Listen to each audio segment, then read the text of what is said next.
My brother smashed my daughter's MacBook Pro M3 because she wouldn't lend it to his son. Then he sneered, "This is what happens when kids don't have a father to teach them manners."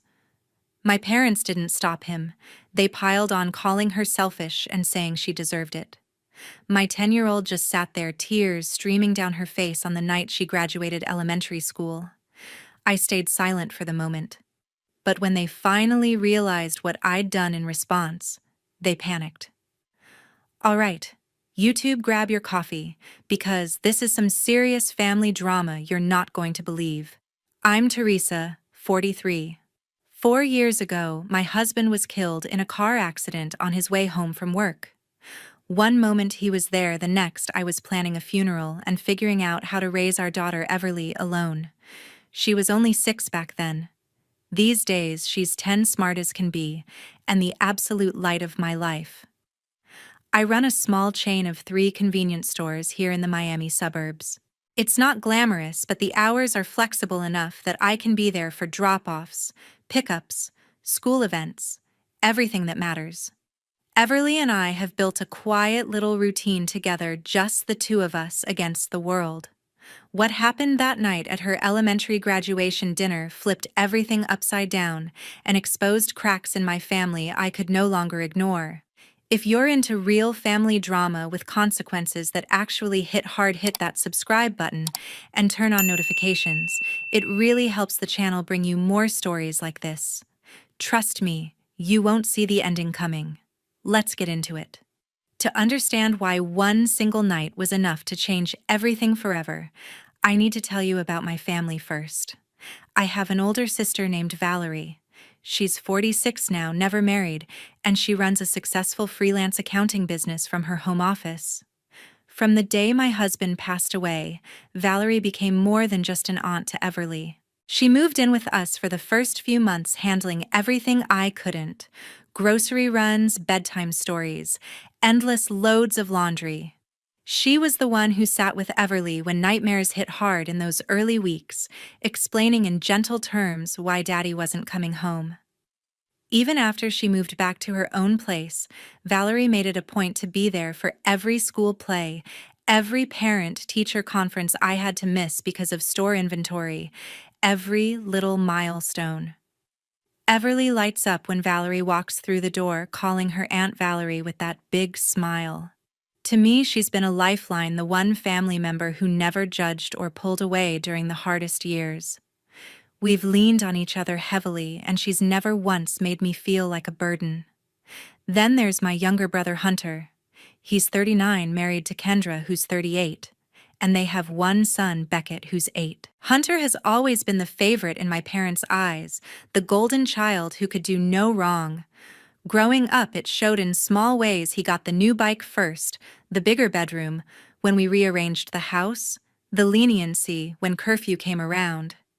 As adults, the pattern only deepened.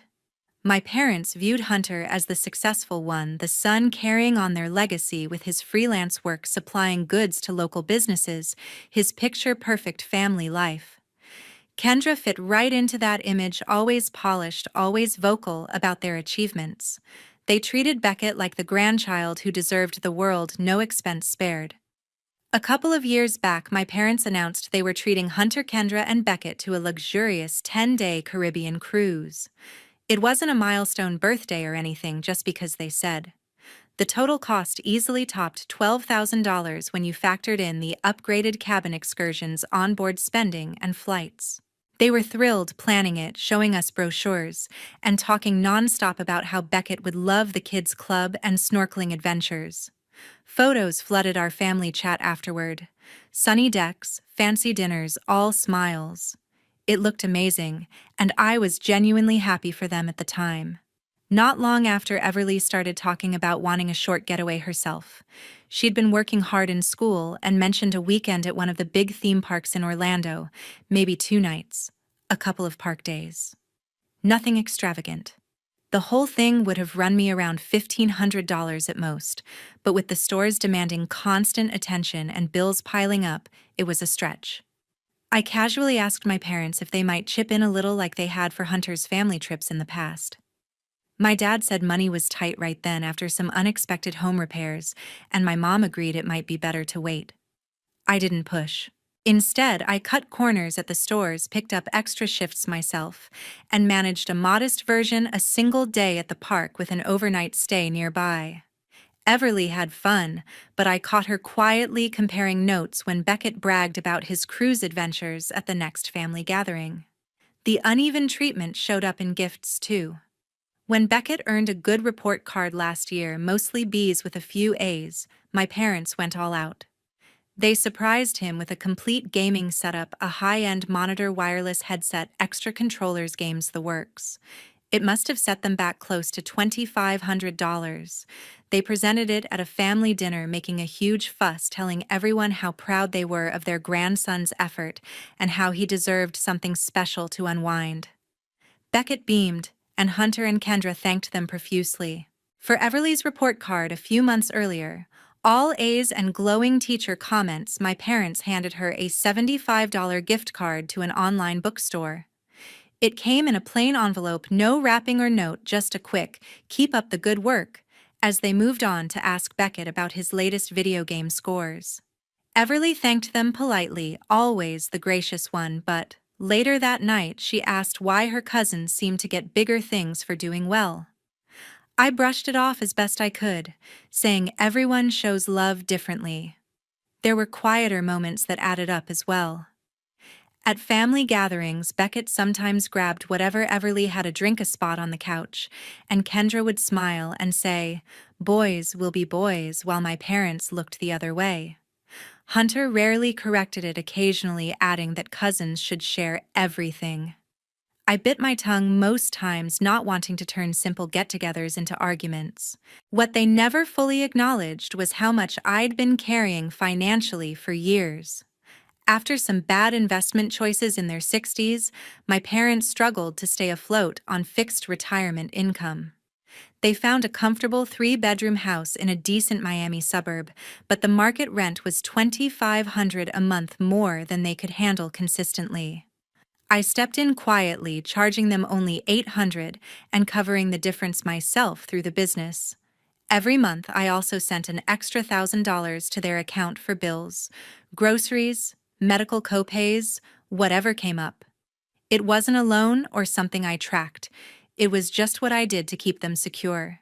Year after year, that support totaled around $30,000, coming straight from the convenience store earnings. Hunter knew the arrangement. He'd commented once how reliable I was, but he never contributed a dime or suggested splitting the load. My parents accepted it without question, treating it as expected from the steady child.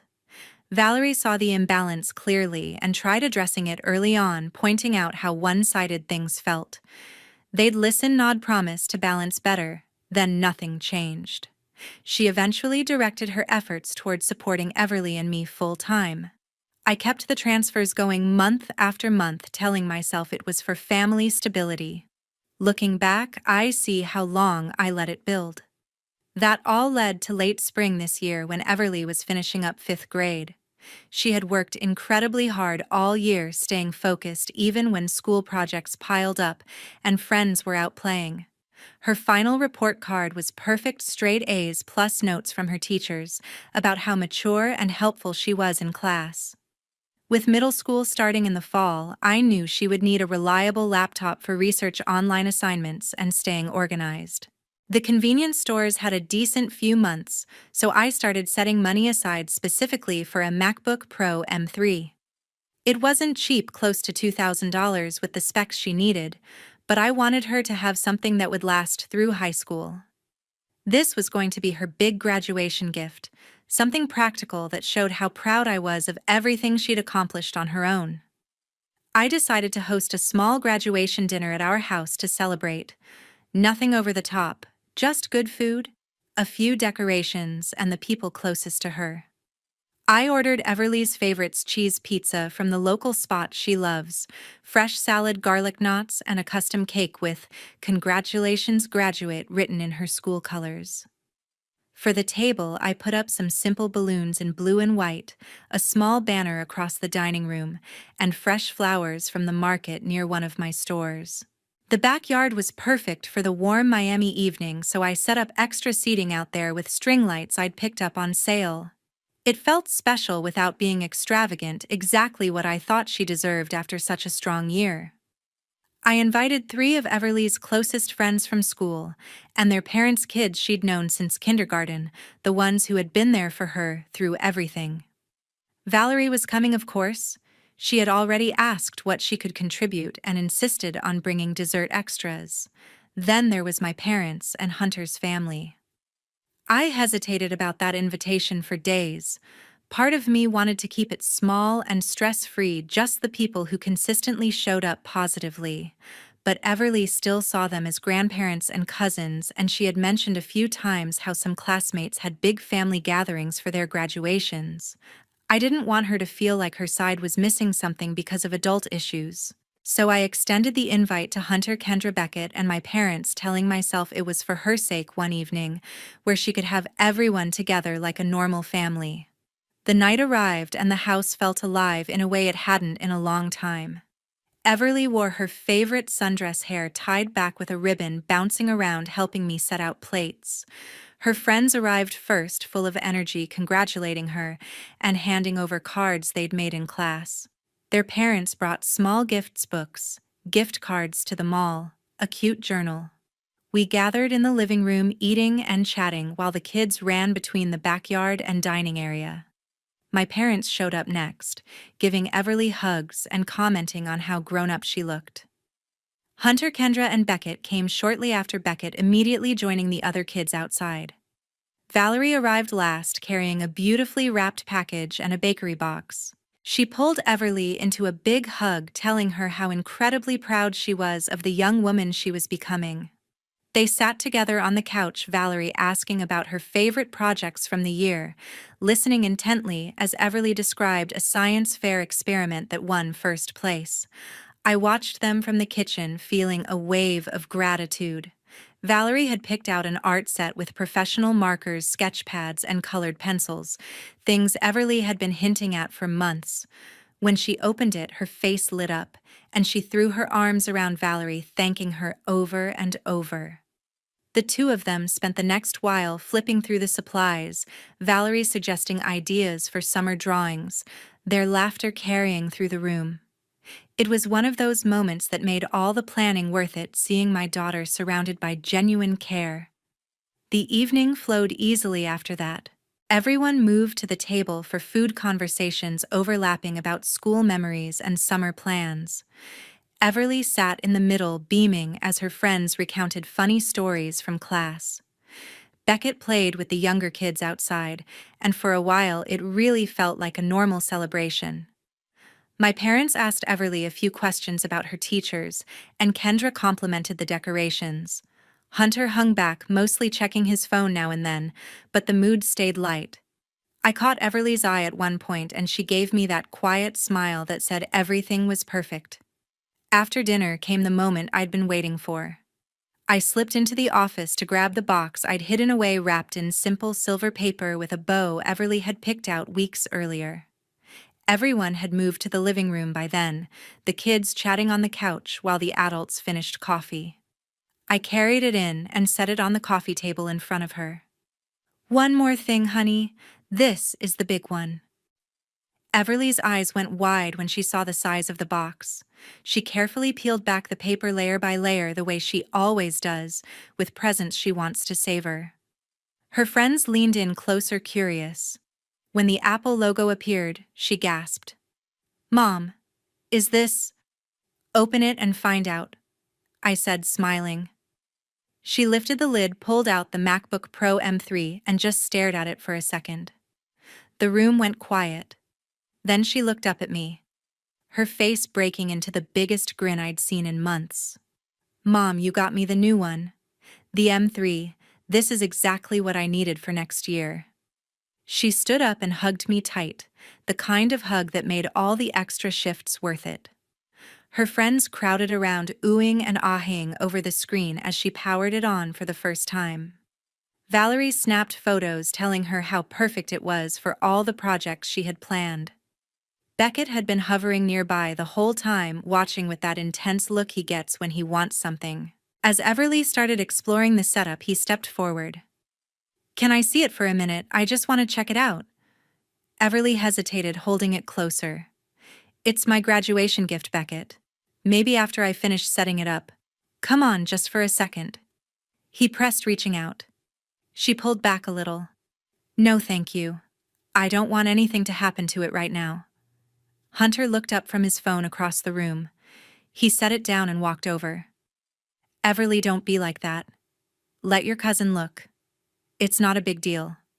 "It's mine, Uncle Hunter," she said politely but firmly. "I just got it." Hunter reached over and took the MacBook from her hands before she could react. "See, nothing to worry about." He turned it over, pretending to examine the ports. Everly stood up, reaching for it.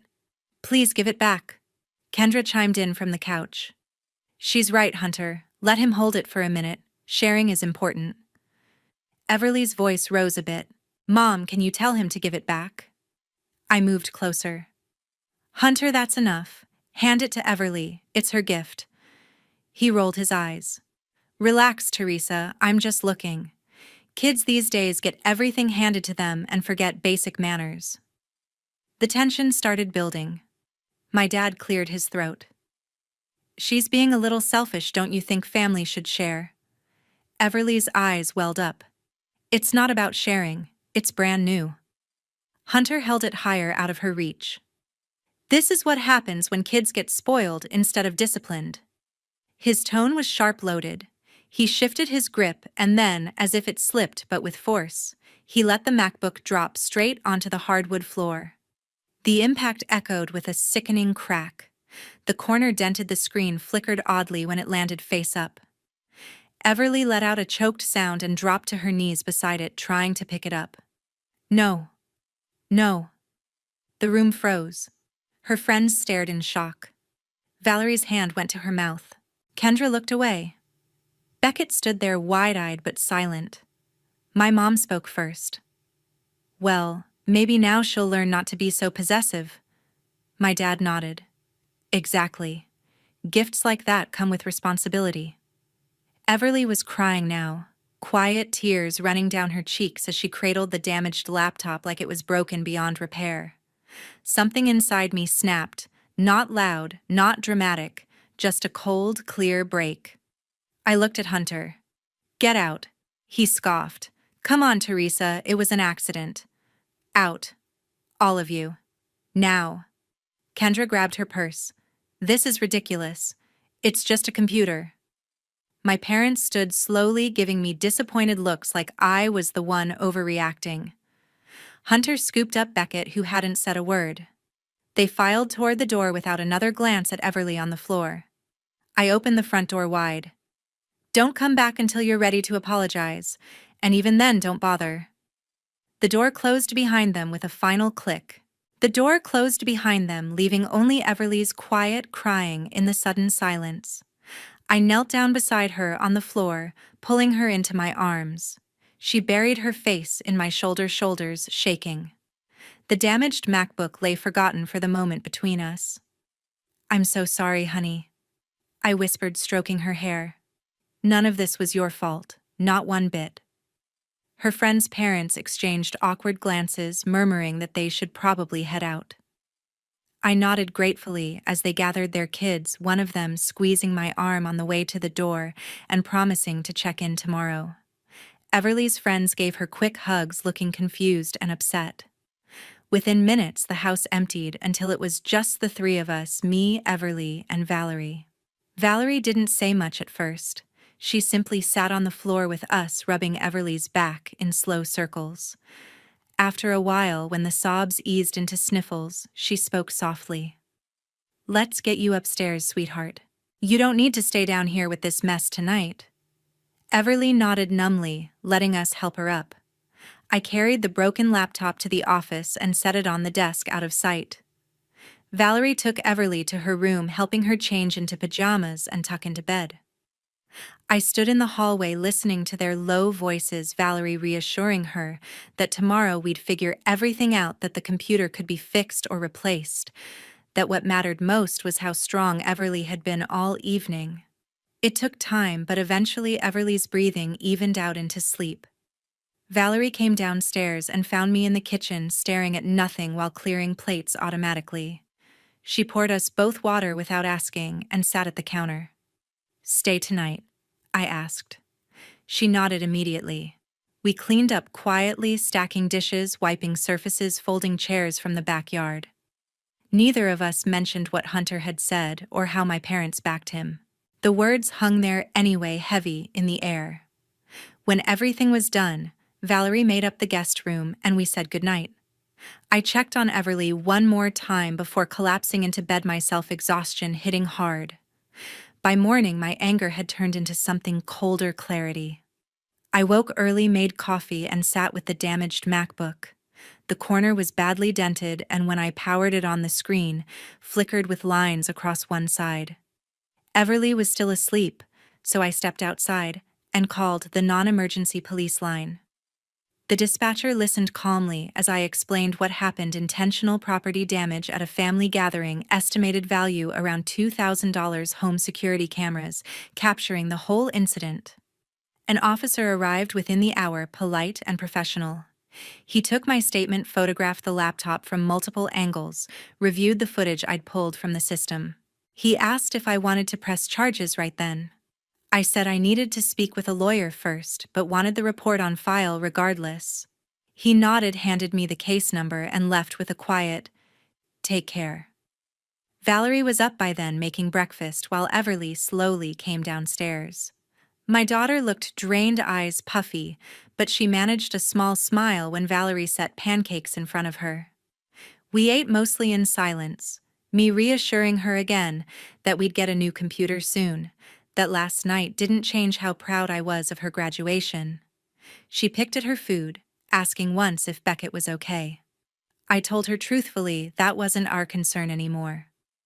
Over the next couple of days, the reality settled in. I reached out to Keith, a lawyer I'd used for business contracts at the stores. He cleared time for me that afternoon. We met at his office where I walked him through everything: the footage, the police report, photos of the damage. Keith listened without interruption, taking notes. "Property damage is straightforward," he said. "With the video, it's clear it wasn't accidental. We can pursue civil claims for replacement cost and possibly emotional distress given her age and the setting." I asked about including the comments made, the pattern leading up to it. He nodded thoughtfully. "That builds context for intent and impact." While there, I made another decision. I logged into my banking app on my phone and ended the recurring monthly transfer to my parents, effective immediately. Then, I emailed my property contact, instructing him to prepare a new lease at full market rate starting next month, with formal notice. Keith raised an eyebrow but didn't comment. He understood this went beyond the laptop. Everly spent those days close to home, quieter than usual. Valerie came over each evening, bringing takeout or helping with light summer reading to keep her mind occupied. We didn't talk much about what came next, but the shift felt permanent. In the weeks that followed, they started realizing the consequences. My phone began lighting up almost immediately. Hunter called, first leaving voicemails I didn't listen to before blocking the number. Then Kendra, then my parents from both their lines. Texts came through before I blocked those too. Messages ranging from confusion to outright anger, demanding I explain myself and let them see Everly to clear things up. I didn't respond to any of it. Valerie backed me completely, screening her own calls when my mom tried reaching out through her. Everly asked once why Grandma hadn't called to check on her, and I told her honestly that some people needed time to think about their actions. She accepted it quietly and moved on. The most concerning attempt came about 10 days later. The middle school Everly would attend in the fall sent me an automated reminder about registration paperwork. Attached was a note from the office saying someone identifying as her aunt had called inquiring about pickup authorization and schedule details. They followed protocol and verified with me first. It was Kendra. I updated the approved contact list immediately, only myself and Valerie, and informed them of the situation without going into full details. The administrator noted it seriously and assured me no information had been released. Keith moved quickly on the legal side. He filed the civil claim for property damage and intentional infliction of emotional distress on a minor, citing the clear video evidence and the setting of a celebratory family event. Papers were served to Hunter within the week. His response came through his attorney, a standard denial, at first claiming it was accidental, and that pursuing this was blowing things out of proportion for family. We scheduled a preliminary hearing to address immediate protections. Keith prepared thoroughly, compiling the police report, still photos from the security footage, and statements from two of the parents who had been present that night. They agreed to testify if needed, shocked by how the evening ended. When Hunter's lawyer saw the strength of the evidence, the time-stamped video showing the deliberate drop, the immediate aftermath with Everly in tears, they shifted strategy fast. Settlement discussions began almost right away to avoid a drawn-out process. The terms came together over a series of calls.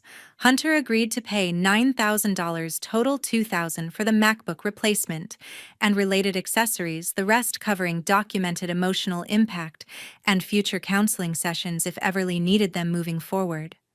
It wasn't about the money for me, but about accountability. Keith explained that accepting this avoided a full trial where personal family history might get dragged out more publicly. I signed off. At the same hearing, the judge granted a temporary protective order. It prohibited Hunter from coming within a certain distance of Everly or contacting her directly for 6 months renewable if circumstances warranted. The judge reviewed the footage briefly in chambers and addressed both sides calmly but firmly. This incident occurred during what should have been a joyful family milestone, he said. Dropping expensive property in front of a child, regardless of intent disputes, crossed a line. The comments made in the moment reflect poor judgment, and the court takes the well-being of minors seriously. He looked toward my parents, who had shown up in support of Hunter. Family dynamics are complex, but enabling or excusing behavior that harms a child isn't acceptable. I hope all parties use this time for reflection.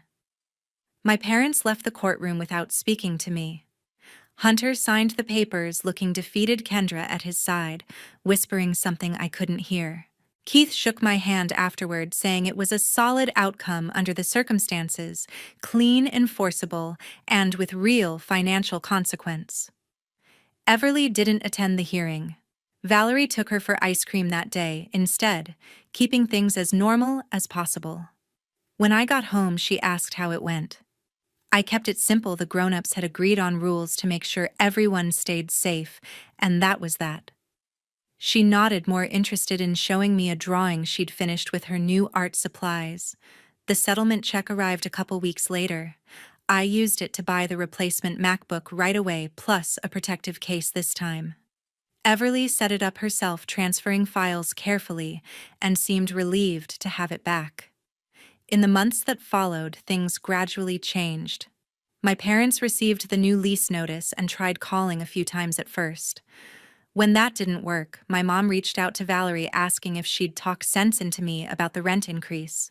Valerie listened quietly, then told her the decision was final, and that they should focus on finding something more affordable. That was the last direct attempt from them. They couldn't keep up with the market rate, so after the grace period, eviction proceedings started. It wasn't drawn out. They packed and moved within weeks to a smaller one-bedroom apartment in a less expensive part of the Miami suburbs. No dishwasher, no in-unit laundry, basic amenities. I heard about it through a mutual acquaintance who mentioned seeing them at a grocery store looking tired. They never asked for help moving or anything else.